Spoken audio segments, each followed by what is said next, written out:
বাংলাদেশ ইসলামী সমন্বয় ছাত্র পরিষদের অভিষেক অনুষ্ঠান ও বাংলাদেশ ইসলামী সমন্বয় যুব পরিষদের জাতীয় কাউন্সিল ও আলোচনা সভা জাতীয় প্রেস ক্লাবের অডিটোরিয়াম হলে অনুষ্ঠিত হয়।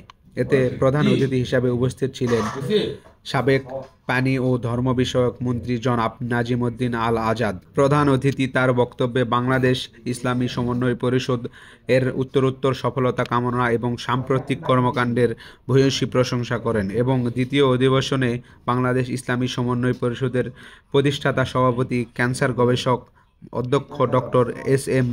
সারোয়ার প্রধান অতিথির বক্তব্যে বলেন, মানুষ দলীয় বিভেদ নিয়ে হিংস্র প্রাণী, বাঘ বা হিংস্র চেয়েও ভয়ানক খারাপ হতে চলেছে। এই জায়গা থেকে মানুষকে ফিরিয়ে এনে ভ্রাতৃত্বের বন্ধনে আবদ্ধ করাই আমাদের লক্ষ্য।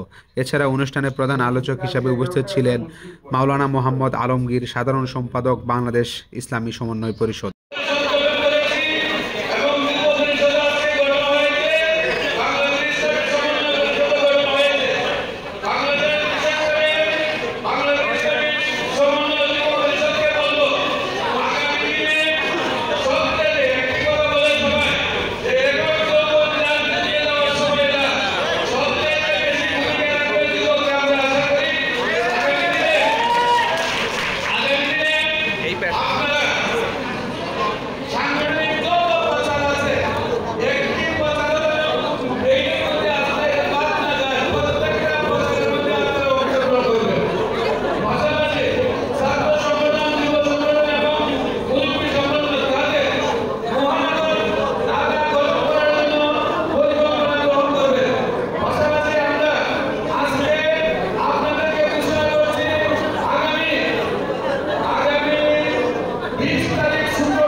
Cameraman,